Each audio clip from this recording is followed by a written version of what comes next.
Allez, c'est parti. On va installer une machine virtuelle Debian sur VMware. Pour ça, on va aller dans File, New Virtual Machine. On va choisir la configuration recommandée. Et ici, dans Browse, on va faire Use ISO Image. Donc, il faut aller chercher la Debian, dernière version de Debian en net install. Elle est beaucoup plus légère. On va faire Browse et on va la chercher où elle se trouve. Donc, par exemple, ici, dans le dossier ISO, moi je l'ai rangé à cet endroit et je fais Next.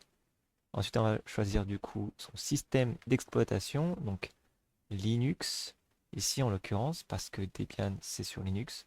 Et on va prendre la version la plus lointaine, donc c'est la 12, parce que pour l'instant, il n'y a pas encore Debian 13 sur VMware Workstation Pro. On va faire Next. Ici, ça va être le nom qu'on va donner à notre machine virtuelle. Si on veut, on peut la garder telle qu'elle. Et ici, ça sera le dossier dans lequel va être stocké tout ce qui concerne cette machine virtuelle. On va laisser 20 Go, c'est très bien. On va faire Next. Et on va juste allouer du coup 4 Go ici et on va faire Finish. Close. C'est bon, la machine virtuelle a été créée et on va se laisser porter et guider sur l'installation de Debian. Si on veut, on peut passer en full screen ici.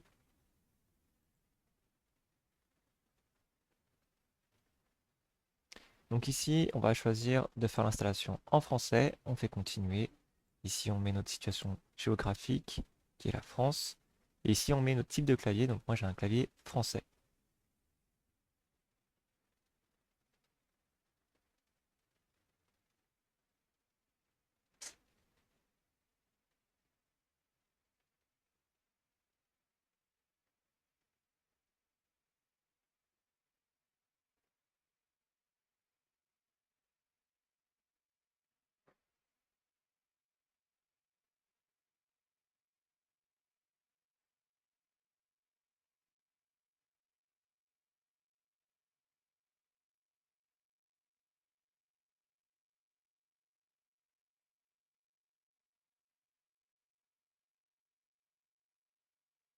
Super, prochaine étape. Alors, juste avant, on a une adresse IP qui nous a été donnée. On pourra la récupérer un peu plus tard. Ici, on va choisir le nom de notre machine. Debian, moi, ça me convient très bien. Je fais continuer. Ici, pas la peine du coup de mettre de domaine. On va faire continuer. Et ici, on va définir un mot de passe pour le super utilisateur. Donc ici, je vais mettre root. Et juste en bas, je vais mettre root. Mettez un truc plus sécurisé si vous êtes sur une machine en production. Je fais continuer. Et là, on va créer un nouvel utilisateur. On va donner son nom et son prénom. Et on va créer du coup un identifiant. On peut mettre celui-ci, ça me va très bien. Et on va lui donner un mot de passe.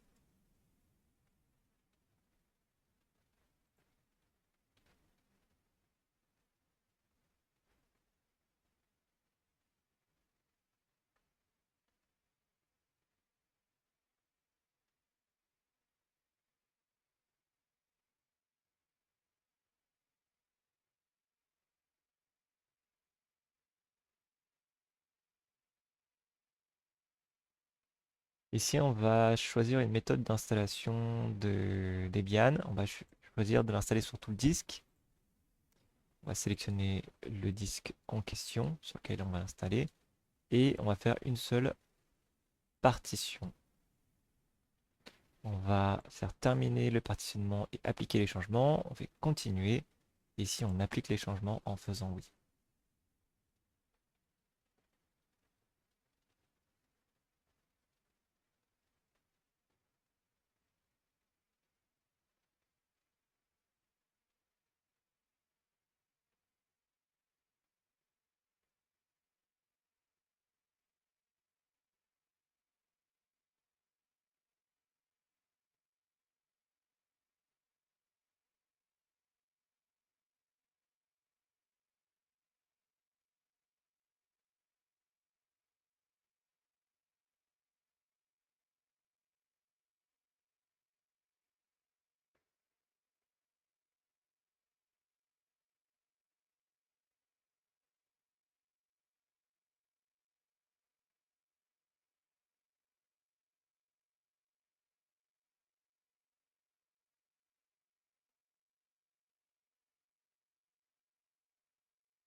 Ici, à cet endroit-là, on va sélectionner non. On n'a pas besoin d'analyser d'autres médias supplémentaires. Donc, on va faire continuer. On va choisir le pays dans lequel on est, donc ici la France, pour pouvoir récupérer l'archive de Debian, faire continuer, et on va choisir cette archive. Si on n'a pas de proxy, donc on va faire continuer.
Donc ici, on nous demande si on veut faire remonter des statistiques pour Debian. Vous choisissez oui ou non. Moi, je vais laisser sur non.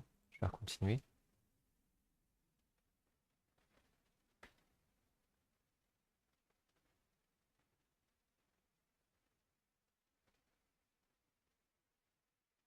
À partir d'ici, on demande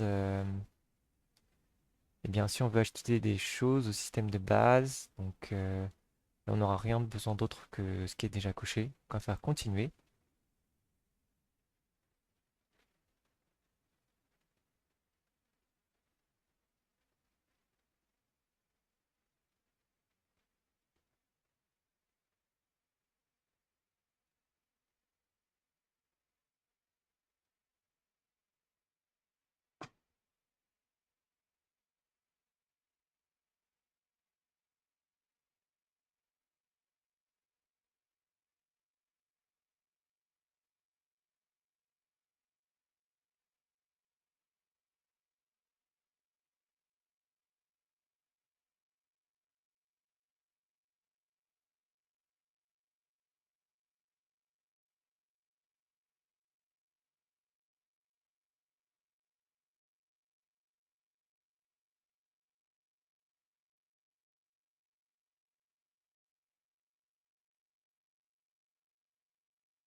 Ok, ici on va juste finaliser l'installation et euh, on va installer le programme de démarrage, Grub.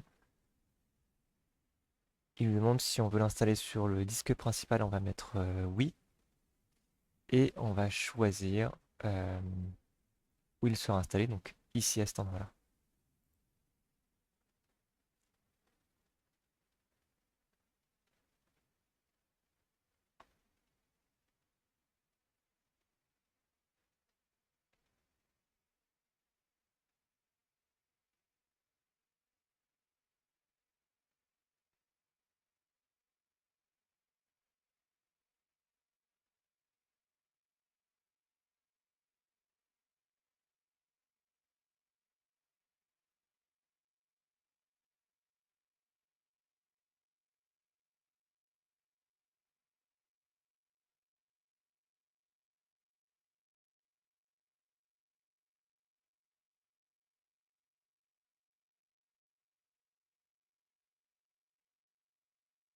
Voilà, l'installation est finie. On va faire continuer et cela va redémarrer la machine virtuelle et on va pouvoir lancer Debian.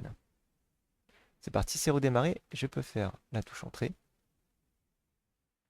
Si tu vas voir plein de lignes apparaître. Et ensuite, après, on pourra euh, s'identifier en tant qu'utilisateur, mettre son mot de passe et on aura accès à Debian 13.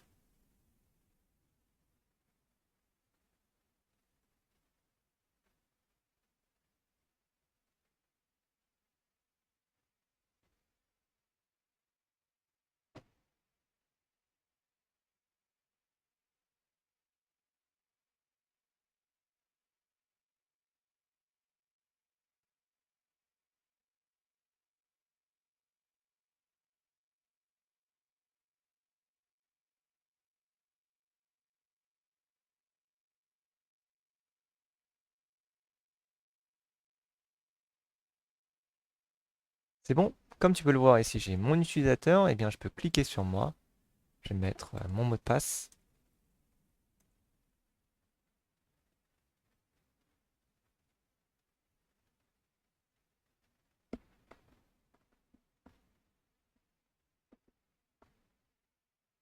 et voilà, maintenant j'ai bien accès à mon Debian, je peux effectuer la visite guidée ou passer, et une des premières choses que tu vas c'est de faire, c'est voir si tu as bien accès à Internet. Pour ça, tu peux ouvrir un navigateur, et tu peux aller par exemple sur Google,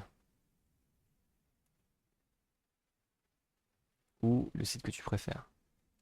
Donc ici, on voit bien que j'ai accès à Internet. Avant de te laisser, déjà félicitations si tu en es à là. Eh bien, je t'invite à faire ce qu'on appelle du coup un snapshot. Un snapshot, c'est comme si tu prenais une photo à un instant T. Donc tu vois, pour l'instant, cette Debian, elle est toute neuve. Il n'y a encore aucune modification qui a été faite. Mais si jamais, après, par la suite, tu fais une erreur, tu pourras toujours revenir à cette sauvegarde. On va faire take a snapshot. Et ici, on va pouvoir mettre, par exemple, un petit Debian ou start, tu l'appelles comme tu veux. Mais en gros, c'est le point de départ. Tu fais OK. Donc à partir de là, tu vois, il est en train de faire sa sauvegarde petit à petit.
Super. Alors ici, on peut voir que le snapshot a été réalisé et je te montre un petit peu ce que ça peut faire. Donc ici, je suis sur ma machine Debian. Admettons que je fasse une petite modification. Donc ici, je vais passer par tiens, le terminal. Alors si tu sais faire quelques lignes, quelques commandes en terminal, c'est cool. Je vais faire un ls. Je vais aller, eh bien, pourquoi pas dans mon bureau. Et je vais créer un petit fichier qui s'appelait test.txt. Et là, tu vois, si je fais ls, je vois qu'il y a test.txt. Admettons qu'on se dise que c'est une erreur. Ou alors que carrément, je me dise, ok, je vais tout supprimer à ce niveau-là, à la racine. Plus de documents, plus etc. Je fais ce genre d'erreur. Faisant ça avec rm, tu vois. Bon, j'en ai pas les droits, donc il faudrait que je passe en utilisateur racine. Et bien après, je pourrais revenir en arrière. Donc ici, on va revenir en arrière. On va faire snapshot. On va aller dans Empty Debian. Je vais faire Yes. Et je vais revenir à un état précédent. Donc on va retourner du coup dans notre bureau. On va faire la liste un petit peu de ce qu'il y a sur le bureau. Et tu verras que ce fichier test aura disparu. Donc ici, je vais faire la même chose que tout à l'heure. Je vais aller dans mon terminal. Je vais faire cd bureau. Et je fais ls. Et tu vois, il n'y a plus rien. Donc on est revenu à l'état initial du tout début. Allez, maintenant c'est à toi de jouer.